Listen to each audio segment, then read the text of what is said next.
नमस्कार, सुप्रभात। आप देख रहे हैं खबर एचपी और समय हो चला है हिमाचल की 25 बड़ी खबरों को जानने का। तो आइए एक नजर डालते हैं 25 बड़ी खबरों पर फटाफट अंदाज में। इससे पहले यदि आप वीडियो को लाइक नहीं किए तो लाइक कर दीजिए और चैनल को सब्सक्राइब कर लीजिए। 5वीं और 8वीं कक्षा की होगी नियमित परीक्षा, फेल होने पर अगली कक्षा में नहीं मिलेगा प्रवेश। हिमाचल प्रदेश सरकार ने निःशुल्क और अनिवार्य बाल शिक्षा का अधिकार अधिनियम 2009 का संशोधन किया। सरकार ने इसे हिमाचल प्रदेश निःशुल्क और अनिवार्य बाल शिक्षा का अधिनियम 2025 नाम दिया है। इसमें कई नए प्रावधान किए गए। इस दौरान स्कूलों और शिक्षकों की बच्चों पर नई जिम्मेदारियां तय की गई है। इसके तहत 6 से 14 वर्ष की आयु के बच्चों को निःशुल्क शिक्षा मिलेगी। इसके तहत शैक्षणिक वर्ष के अंत में 5वीं और 8वीं कक्षा की नियमित परीक्षा होगी। इस परीक्षा में यदि कोई बच्चा फेल होता है तो उसे 2 महीने की अवधि में पुनः परीक्षा के लिए अवसर दिया जाएगा। इसके बाद भी यदि बच्चा फेल होता है तो उसे अगली कक्षा में जाने से रोक दिया जाएगा। इस दौरान स्कूलों को सुनिश्चित करना होगा कि बच्चों को मुफ्त पाठ्य पुस्तकें, लेखन सामग्री मिल रही है या नहीं। आपदा राहत पैकेज का ऐलान, किराएदारों को भी मिलेगी मदद। जानिए किसे क्या मिलेगा। जी हां, मुख्यमंत्री ठाकुर सुखविंदर सुक्खू की अध्यक्षता में आज हुई राज्य मंत्रिमंडल की बैठक में राज्य भर में आपदा प्रभावित परिवारों के लिए विशेष राहत पैकेज देने का निर्णय लिया गया। इस पैकेज के तहत पूरी तरह से क्षतिग्रस्त मकान के लिए 1,30,000 रुपए के मुआवजे को 5 गुना से अधिक बढ़ाकर 7 लाख रुपए कर दिया गया। इसके अलावा आंशिक रूप से क्षतिग्रस्त मकान के लिए 12,500 रुपए के मुआवजे को बढ़ाकर 1 लाख रुपए कर दिया गया। इसके अलावा क्षतिग्रस्त दुकान या ढाबे के मामले में दिए जाने वाले 10,000 रुपए के मुआवजे को 10 गुना बढ़ाकर 1 लाख रुपए कर दिया गया। राज्य सरकार क्षतिग्रस्त गौशालाओं के लिए 10,000 रुपए के बजाय 50,000 रुपए की बढ़ी हुई वित्तीय सहायता भी प्रदान करेगी। इसके अलावा किराएदारों के सामान के नुकसान या हानि के लिए 50,000 रुपए की सहायता भी प्रदान की जाएगी, जबकि मालिक को सामान के नुकसान के लिए 70,000 रुपए मिलेंगे। बड़े दुधारू पशुओं की हानि के लिए 37,500 रुपए के स्थान पर 55,000 रुपए प्रति पशु मुआवजा दिया जाएगा, जबकि बकरी, सुअर, भेड़ और मेमने की हानि के लिए मुआवजा 4,000 रुपये से बढ़ाकर 9,000 रुपये प्रति पशु कर दिया गया है। हिमाचल सरकार की बीपीएल की नई शर्तें गरीबों पर भारी। प्रधान बोले, नए पैमाने में तो एक भी आदमी चयनित नहीं। हिमाचल प्रदेश सरकार की ओर से बीपीएल चयन के लिए लगाई गई शर्तें गरीब लोगों पर भारी पड़ रही है। सरकार की इन शर्तों के आगे नए परिवार चयनित होना तो दूर, पंचायत में पहले से जो बीपीएल सूची में है वो भी सारे बाहर हो रहे हैं। ऐसे में बीपीएल में नए लोगों का चयन होना तो दूर, पुरानी बीपीएल लिस्ट में चयनित लोगों में ही सरकार की नई शर्तें अनुसार 95% लोग बाहर होते जा रहे हैं। पंचायती राज चुनाव में इस बार बदली व्यवस्था। जाति प्रमाण पत्र पर अब शपथ पत्र से नहीं चलेगा काम। हिमाचल प्रदेश में इस वर्ष होने वाले पंचायती राज चुनाव के लिए पुरानी व्यवस्था में बदलाव कर दिया गया। अब इन चुनावों में आरक्षित सीटों पर चुनाव लड़ने वालों को सक्षम अधिकारी यानी तहसीलदार से प्रमाणित जातीय प्रमाण पत्र लेना होगा, जबकि इससे पूर्व उम्मीदवार शपथ पत्र देने से काम चल जाता था। हालांकि यह अवश्य प्राविधान था कि शपथ पत्र के फर्जी पाए जाने पर चुनाव रद्द किए जाने और अयोग्य करार दिया जाता है। ऐसे में अब प्रदेश की पंचायती राज संस्था त्रिस्तरीय प्रणाली में वार्ड पंच से लेकर पंचायत प्रधान, बीडीसी सदस्य और जिला परिषद सदस्य के लिए आरक्षित सीटों, अनुसूचित जाति और अनुसूचित जनजाति व अन्य पिछड़ा वर्ग के लिए सक्षम अधिकारी से जातीय प्रमाण पत्र देना होगा। हिमाचल सरकार पौधे रोपने पर देगी पैसे। समूहों को 1,20,000 रुपये तक मिलेंगे। जानिए किस तरह ले सकेंगे योजना का लाभ। हिमाचल को हरित राज्य बनाने की दिशा में आगे बढ़ रही राज्य सरकार अब पौधे रोपण अभियान को जन सहयोग से चलाएगी। इसके लिए राजीव गांधी वन संवर्धन योजना शुरू होगी। मुख्यमंत्री सुखविंदर सिंह सुक्खू की अध्यक्षता में आयोजित राज्य मंत्रिमंडल की बैठक में इसकी मंजूरी दी है। इस योजना से एक तरफ जहां वन आवरण बढ़ेगा, दूसरी तरफ रोजगार भी मिलेगा। मुख्यमंत्री ने वित्तीय वर्ष 2025-26 के बजट भाषण में इसकी घोषणा की थी। राज्य वन विभाग इस योजना पर काम कर रहा था। इसके लिए पूरे प्रदेश में पौधरोपण के लिए उपयुक्त जमीन की पहचान की जा चुकी है। गांव में विभाग की टीमों ने बाकायदा इसको लेकर सर्वे किया था। योजना में ग्राम पंचायतों और युवा मंडलों को 1 से 5 हेक्टेयर जमीन पर पेड़ लगाने के लिए सहायता दी जाएगी।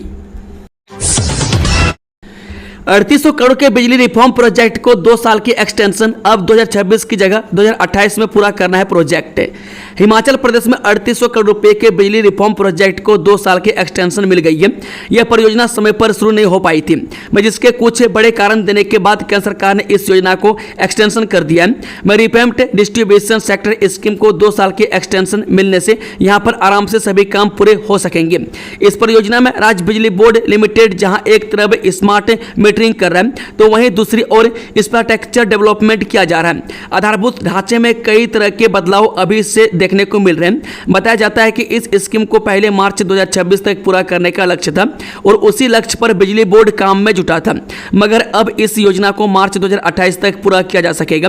बता दें कि समय पर RDSS योजना में टेंडर का प्रोसेस नहीं हो सका था। पिछली सरकार के समय में जो टेंडर किए गए थे उनमें पारदर्शिता नहीं होने का आरोप लगाते हुए वर्तमान सरकार ने शुरुआत में ही उनको रद्द कर दिया। सरकार ने चूंकि कैबिनेट में यह फैसला लिया था और कई तरह के सवाल उस टेंडर प्रोसेस पर उठाए गए थे, लिहाजा उन्हें रद्द करते हुए दोबारा से स्कीम में टेंडर किए गए। राजस्व मंत्री बोले, मकान गिरने या आपदा से संबंधित डाटा की पुष्टि करेगी सरकार, तब जारी होगी मदद। आपदा के दौरान हुए नुकसान के डाटा के तथ्यों की फिर से पुष्टि की जाएगी। इसके लिए राज्य मंत्रिमंडल ने निर्णय लिया है कि जहां मकान नष्ट हुए हैं वहां पर तहसीलदार, कनिष्ठ अभियंता, पटवारी और अन्य टीमें जाएंगी। कितना नुकसान हुआ है उसका सही मूल्यांकन होगा। राज्य मंत्रिमंडल की बैठक के बाद राजस्व मंत्री जगत सिंह नेगी ने कहा कि केंद्र सरकार ने 2 टीमें भेजी है। हिमाचल प्रदेश सरकार अपने संसाधनों से पैकेज दे रही है। जो नुकसान हुआ है उसका जो डाटा आया है उसकी भी पुष्टि होगी। इसके लिए यह नहीं होगा कि जो डाटा फील्ड से आया है उसे 100% सही माना जाए। बागवानी मंत्री जगत सिंह नेगी ने कहा कि मुख्यमंत्री और राज्य मंत्रिमंडल ने 2023 और 2024 की तर्ज पर आपदा राहत पैकेज जारी किया है। दोबारा भी आपदा राहत दी जा रही है। इस पैकेज में विशेष बात यह है कि मकान क्षतिग्रस्त होता है उसे केंद्र के रिलीफ मैनुअल में अभी भी 1,30,000 रुपये दिया जाता है। हिमाचल सरकार इसमें 7 लाख रुपये देगी। इसके अलावा कई अन्य तरह के भी प्रावधान किए गए। फसल नुकसान की राशि को भी बढ़ाया गया है। HPTDC के हेड ऑफिस को धर्मशाला शिफ्ट करने की अधिसूचना जारी। हिमाचल प्रदेश पर्यटन विकास निगम का मुख्यालय शिमला से धर्मशाला शिफ्ट करने की अधिसूचना जारी हो गई है। यह कार्यालय धर्मशाला होटल कश्मीर हाउस में चलेगा। मंत्रिमंडल और निगम के निदेशक मंडल की बैठक में पहले इसे कार्यालय को हस्तांतरण करने की मंजूरी दी गई है। शिमला में अब जोनल कार्यालय रहेगा। यह कार्यालय 1972 से HPTDC का मुख्यालय शिमला में एक किराए के भवन में चल रहा है। इसको खाली करने के नोटिस आ रहे थे। मुख्यालय में 75 के करीब अधिकारी और कर्मचारी हैं जो धर्मशाला जाएंगे। MD, GM, AGM और अन्य स्टाफ धर्मशाला में ही बैठेगा। बच्चों को फोटो दिखाकर बोलने में दक्ष बनाएंगी लैंग्वेज लैब, शिक्षा बोर्ड करेगा पहल। हिमाचल प्रदेश के स्कूलों में विद्यार्थियों की भाषा दक्षता बढ़ाने के लिए लैंग्वेज लैब शुरू की जाएगी। इन आधुनिक तकनीक से सुसज्जित लैब्स में बच्चों को फोटो या कलाकृतियां दिखाकर उन पर बोलने का अभ्यास कराया जाएगा। इससे वे भाषा के प्रति आत्मविश्वासी बनेंगे। हिमाचल प्रदेश स्कूल शिक्षा बोर्ड का लक्ष्य है कि बोर्ड से पढ़ाई करने वाले छात्र सिर्फ लिखने पढ़ने में नहीं बल्कि बोलने और समझने की क्षमता में भी निपुण बने। इससे वे प्रतियोगी परीक्षाओं और अन्य कैरियर विकल्पों के लिए बेहतर ढंग से तैयार हो सकेंगे। स्कूल शिक्षा बोर्ड के अनुसार इन लैब्स में छात्रों को आधुनिक उपकरणों और तकनीकों से प्रशिक्षण दिया जाएगा। बोलचाल की क्षमता विकसित करने के लिए उन्हें विजुअल्स से विचार व्यक्त करने को प्रेरित किया जाएगा। इससे उनकी भाषा समझ, प्रभावशाली अभिव्यक्ति और आत्मविश्वास में वृद्धि होगी। मानसून ने फिर पकड़ी रफ्तार। शिमला में झमाझम बारिश, भूस्खलन से राज्य में 200 सड़कें बाधित। हिमाचल प्रदेश में मानसून ने फिर रफ्तार पकड़ ली है। सोमवार सुबह से राजधानी शिमला सहित राज्य के कई भागों में झमाझम बारिश हो रही है। बीती रात को शाहपुर में 157.5, कांगड़ा 140.4, पालमपुर 71.4, धर्मशाला 53.3, जोगिंद्रनगर 46.0, असराहन 30, BBMB 27.2, मंडी 24.8, गुलेर 23.2, नैना देवी 22.6, नगरोटा सूरिया 19.8, ओलिंडा 18.2 व धौलाकुआं में 17.5 मिलीमीटर बारिश दर्ज की गई। सीएम सुक्खू बोले स्वास्थ्य संस्थानों में 1730 करोड़ रुपये से लगेंगे आधुनिक चिकित्सा उपकरण। हिमाचल प्रदेश में चिकित्सा के बुनियादी ढांचे के आधुनिकीकरण के लिए सरकार ने स्वास्थ्य संस्थानों में 1730 करोड़ से आधुनिक चिकित्सा उपकरण स्थापित करने का फैसला लिया है। स्वास्थ्य सेवाओं में सुधार के लिए विभिन्न श्रेणियों के 491 पद सृजित करने का भी निर्णय लिया गया है। सरकार ने IGMC Shimla, Tanda medical college Kangra और एम्स चमियाना में 25-25 करोड़ की लागत से स्वचालित प्रयोगशालाएं स्थापित करने का भी फैसला लिया है। मैं स्वास्थ्य संस्थानों में एम्स दिल्ली और पीजीआई चंडीगढ़ की तर्ज पर अत्याधुनिक उपकरण स्थापित किए जाएंगे। मैं डॉक्टर राजेंद्र प्रसाद राजकीय चिकित्सा महाविद्यालय एवं अस्पताल टांडा कांगड़ा, इंदिरा गांधी चिकित्सा महाविद्यालय शिमला और अटल सुपर स्पेशलिटी आयुर्विज्ञान संस्थान चमियाना के डॉक्टरों और अन्य संकाय सदस्यों के साथ मुख्यमंत्री सुखविंदर सिंह सुक्खू की अध्यक्षता में आयोजित बैठक में यह स्वास्थ्य सेवाओं में सुधार को लेकर अहम फैसले लिए गए। ब्यास पर बिजली प्रोजेक्ट लगाने के लिए होगा अध्ययन, ऊर्जा निदेशालय ने शुरू किया काम। हिमाचल प्रदेश सरकार बिजली क्षेत्र को और अधिक सक्षम, पारदर्शी और पर्यावरण संवेदनशील बनाने की दिशा में बड़ा कदम उठाने जा रही है। विश्व बैंक की ओर से वित्त पोषित हिमाचल प्रदेश विद्युत क्षेत्र विकास कार्यक्रम के तहत राज्य सरकार ने ब्यास नदी पर प्रस्तावित और मौजूदा जल विद्युत परियोजनाओं के पर्यावरणीय एवं सामाजिक प्रभावों का विस्तृत अध्ययन कराने का फैसला किया है। ऊर्जा निदेशालय को यह जिम्मेदारी सौंपी गई है। निदेशालय ने प्रमुख परामर्श सेवाओं के लिए निविदा आमंत्रण कर दिए। हिमाचल में अक्षय ऊर्जा एकीकरण के लिए वर्ल्ड बैंक ने साल 2023 में 2000 करोड़ रुपये मंजूर किए थे। ब्यास नदी बेसिन के लिए व्यापक संचयी प्रभाव का आकलन कराया जाएगा, जिससे यह समझा जा सके कि जल विद्युत परियोजनाओं का दीर्घकालिक पर्यावरणीय और सामाजिक प्रभाव क्या है। अलग अलग कैडर के अंतर्गत दी गई सेवाओं को मिलाकर एसीपीएस का लाभ नहीं ले सकता कर्मचारी। जी, हिमाचल प्रदेश हाईकोर्ट ने महत्वपूर्ण व्यवस्था दी है कि कोई कर्मचारी अलग अलग कैडर के अंतर्गत दी गई अलग अलग सेवाओं को मिलाकर सुनिश्चित कैरियर प्रगति योजना का लाभ नहीं ले सकता। मैं कोर्ट ने यह व्यवस्था देते हुए एश्योर्ड कैरियर प्रोग्रेशन योजना का लाभ पाने के लिए दायर याचिका को खारिज कर दिया। याचिकाकर्ता ने एसीपी योजना का लाभ प्रदान करने और अपनी पिछली सेवाओं को वैधता के लिए गिनने की मांग की थी। धर्मशाला में विदेशी महिला गिरफ्तार, जाने पूरा मामला। पुलिस थाना मैक्लोडगंज के तहत मैक्लोडगंज क्षेत्र में घूमने आई एक विदेशी महिला के वीजा एक्सपायर संबंधित होने का मामला सामने आया है। इस संदर्भ में पुलिस द्वारा महिला को गिरफ्तार कर आगामी कार्रवाई की जा रही है। पुलिस सूत्रों से मिली जानकारी के अनुसार देश से कीनिया की यह महिला 2 से 3 दिन पहले यहां घूमने आई थी। उसके बाद इसके दस्तावेजों की जांच के दौरान महिला का वीजा एक्सपायर होने की बात सामने आई, जिस पर पुलिस ने कार्रवाई करते हुए महिला को गिरफ्तार कर लिया है, जबकि आगामी जाँच की जा रही है। उधर मामले की पुष्टि करते हुए एएसपी पुलिस से जिला कांगड़ा आदित्य सिंह ने बताया कि पुलिस द्वारा संबंधित विदेशी महिला को गिरफ्तार कर लिया गया है, जबकि आगामी कार्रवाई जारी है। एयरपोर्ट विस्तारीकरण को राज्य सरकार ने 50 करोड़ रुपये किए जारी। ये प्रदेश के सबसे बड़े कांगड़ा एयरपोर्ट के विस्तारीकरण की प्रक्रिया जारी है। इसी कड़ी में प्रदेश सरकार ने 50 करोड़ रुपये और जारी कर दिए, जो 1-2 दिन के भीतर जिला पर्यटन विभाग के खाते में आ जाएंगे। जानकारी के अनुसार एयरपोर्ट विस्तारीकरण को लेकर 46% भूमि का अधिग्रहण प्रदेश सरकार द्वारा कर लिया गया। इससे पहले भी 50 करोड़ रुपये की राशि जिला पर्यटन विभाग को सरकार द्वारा जारी की थी, जिसे विभाग ने प्रभावितों को आवंटित कर दिया था। विभाग की माने तो अब तक 410 करोड़ रुपए की राशि विभाग द्वारा प्रभावितों को आवंटित की जा चुकी है। विभाग का कहना है कि 125 करोड़ रुपए का और अवार्ड सरकार को भेजा गया तथा जैसे ही राशि प्रदेश सरकार की ओर से आती है उसे भी प्रभावितों को आवंटन कर दिया जाएगा। टांडा मेडिकल कॉलेज में मंगलवार को कौन कौन से डॉक्टर रहेंगे तैनात, देखें पूरी जानकारी। जब मंगलवार को कांगड़ा जिले के प्रतिष्ठित टांडा स्थित डॉक्टर राजेंद्र प्रसाद सरकारी मेडिकल कॉलेज एवं अस्पताल में इलाज के लिए आने से पहले पढ़े यह खबर में कॉलेज प्रशासन ने मंगलवार के लिए विशेषज्ञ डॉक्टरों की ओपीडी ड्यूटी लिस्ट जारी कर दी है। इससे मरीजों को अपने संबंधित विभाग में सही डॉक्टर से समय पर परामर्श लेने में आसानी होगी। गग्गी हत्याकांड मामले में शक के आधार पर एक युवक हिरासत में। क्षेत्र के खवाजा में हुए राकेश उर्फ गग्गी हत्याकांड मामले में पुलिस के हाथ अभी तक आरोपी नहीं आए हैं। पुलिस ने विभिन्न जगहों पर छापेमारी की और जांच को आगे बढ़ाया। सीसीटीवी कैमरों की फुटेज भी खंगाली गई। इस दौरान आरोपियों द्वारा हत्याकांड में प्रयोग की गई बाइक कई जगहों से होते हुए हरोली उपमंडल के गांव बठेड़ा में पहुंची। उसके बाद वह कहीं किसी कैमरे में नजर नहीं आई है। पुलिस की टीम यहां भी हत्या आरोपी व बाइक की तलाश में जुटी हुई है।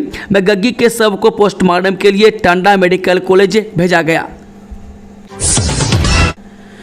हिमाचल में एड्स का बढ़ता साया, यह जिला सबसे आगे, जानिए क्या है कारण। हिमाचल प्रदेश में HIV यानी कि एड्स के मामले में लगातार बढ़ोतरी हो रही है, जो स्वास्थ्य विभाग और समाज दोनों के लिए चिंता का विषय बन गया है। मौजूदा आंकड़ों के अनुसार कांगड़ा जिला इस मामले में प्रदेश में पहले स्थान पर है, जहां 1576 लोग HIV संक्रमण के साथ जीवन जी रहे हैं। यह प्रदेश के कुल मामलों का लगभग 26.61% है। इसके बाद हमीरपुर 1037 मामलों के साथ दूसरे स्थान पर है। पूरे हिमाचल प्रदेश में HIV संक्रमित लोगों की कुल संख्या 5657 है। हिमाचल पंचायत चुनाव में लागू हुई नई व्यवस्था, ये सर्टिफिकेट न देने पर रद्द हो जाएगा नामांकन। हिमाचल प्रदेश पंचायती राज संस्थाओं के लिए होने वाले चुनाव की दहलीज पर खड़ा है। मैं छोटे पहाड़ी राज्य में साल के अंत में कभी भी चुनाव की तारीखों का ऐलान हो सकता है, जिसके लिए इन दिनों जोरों पर तैयारियां चल रही है। देश में लोकतंत्र को सशक्त और प्रभावी बनाने के लिए शासन की प्रक्रिया को स्थानीय स्तर तक पहुंचाने के लिए पंचायती राज व्यवस्था की स्थापना की गई, जो ग्रामीण क्षेत्रों में स्वशासन की अवधारणा को साकार करती है। क्या है ऊना में हुए गोलीकांड का असली सच, दो गैंग खुले आम दे रहे एक दूसरे को मारने की धमकी। जिला में रविवार को हुए हत्याकांड ने लोगों को सकते में डाल दिया। इसके बाद गैंगवार की आशंका है। दोनों गैंग खुले आम एक दूसरे को धमकियां दे रहे हैं। गोलीकांड में मारे गए युवक का भी पुलिस के पास अच्छा खासा आपराधिक रिकॉर्ड दर्ज है। इस हत्याकांड के महज 5 घंटे के बाद ही सोशल मीडिया पर आई एक पोस्ट ने सनसनी फैला दी।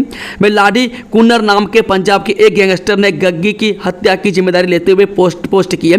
पोस्ट में हिमाचल प्रदेश की जेल में बंद गैंगस्टर मनी राणा और हरियाणा के नारायणगढ़ के गैंगस्टर वेंकट गर्ग नारायणगढ़ को भी टैग किया है।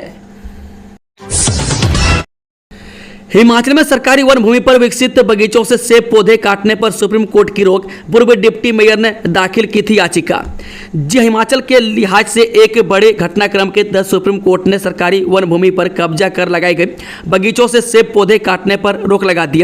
हिमाचल हाईकोर्ट ने 2 जुलाई को सरकारी वन भूमि पर कब्जा कर लगाए गए सेब पौधों को काटने का आदेश जारी किया था। हाईकोर्ट के आदेश के बाद ऊपरी शिमला के चैथला इलाके व अन्य स्थानों से सरकारी वन भूमि पर लगाए गए बगीचों से फलों से लदे पौधे काटे जा रहे थे। इसके खिलाफ शिमला के पूर्व डिप्टी मेयर टिकेंद्र सिंह पंवर ने सुप्रीम कोर्ट में याचिका दाखिल की थी।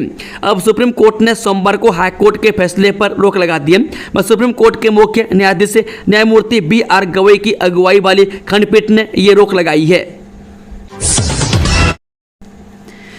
सेना के ऑपरेशन महादेव की भेंट चढ़ा पहलगाम हमले का मास्टरमाइंड मूसा, 2 अन्य आतंकी भी ढेर। भारतीय सेना की चिनार कोर ने सोमवार को जम्मू कश्मीर के लिडवास क्षेत्र में आतंकवाद विरोधी ऑपरेशन महादेव शुरू किया। जानकारी के मुताबिक श्रीनगर के हरवान के लिडवास इलाके में आतंकवादियों और सुरक्षा बलों के बीच हुई भीषण गोलीबारी में 3 आतंकवादी मारे गए हैं। सेना की चिनार कोर ने माइक्रो ब्लॉगिंग प्लेटफॉर्म X पर लिखा, लिडवास के सामान्य क्षेत्र में कॉन्टैक्ट स्टेबिलिश को हो गया है, ऑपरेशन जारी है। बाद सेना ने बताया कि मुठभेड़ में सेना ने 3 आतंकियों को ढेर कर दिया।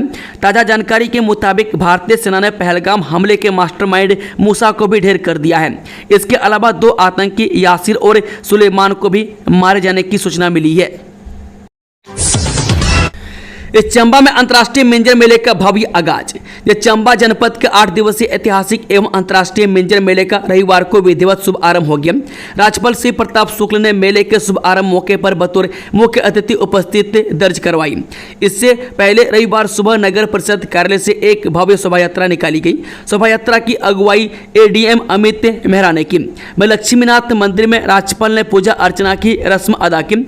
इसके बाद वंशी गोपाल मंदिर में मिंजर अर्पित करते हुए पिंक पैलेस पहुंची। पिंक पैलेस में मिर्जा परिवार के वरिष्ठ सदस्य एजाज मिर्जा ने भगवान रघुवीर को मिंजर अर्पित करने की रस्म अदा की। वहीं तदोपरांत शोभा यात्रा ने हरि राय मंदिर में पूजा अर्चना करते हुए ऐतिहासिक चौगान का रुख किया। ऐतिहासिक चौगान में राज्यपाल शिव प्रताप शुक्ल ने ध्वजारोहण के साथ मेले का आधिकारिक तौर पर शुभ आरंभ किया। काजा में 24 करोड़ 82 लाख रुपये से टूरिज्मों को लगेंगे पंख। केंद्र सरकार ने स्वदेश दर्शन योजना 2 के तहत दी राशि। हिमाचल में स्वदेश दर्शन योजना 2 के तहत केंद्र सरकार की ओर से मां चिंतपूर्णी मंदिर में विकास कार्यों के लिए 56 करोड़ 26 लाख की राशि स्वीकृति की गई है। इसके साथ पहाड़ी राज्य में टूरिज्मों को विकसित किए जाने के लिए शीत मरुस्थल कहे जाने वाले लाहौल स्पीति के काजा को 24 करोड़ 82 लाख व रक्षम चित्रकूट के लिए 4 करोड़ 96 लाख रुपए का बजट जारी किया गया। मैं कांगड़ा चंबा के सांसद डॉक्टर राजीव भारद्वाज के संसद में पूछे गए सवाल का जवाब देते हुए केंद्रीय पर्यटन मंत्री गजेंद्र सिंह शेखावत ने बताया कि केंद्र ने स्वदेश दर्शन योजना 2 में हिमाचल प्रदेश के लिए उक्त राशि 2024 से 25 के तहत प्रदान की है।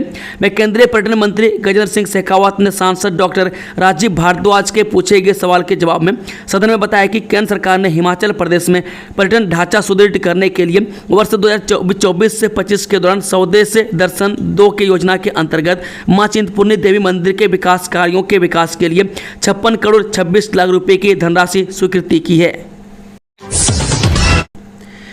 जयराम ठाकुर बोले, आपदा प्रभावितों को फौरी राहत देने की बजाय एफआईआर करवा रही सरकार। नेता प्रतिपक्ष जयराम ठाकुर ने कहा कि आपदा प्रभावितों जख्मों पर मरहम लगाने की जरूरत होती है तो सूख की सरकार उन पर नमक छिड़कती है।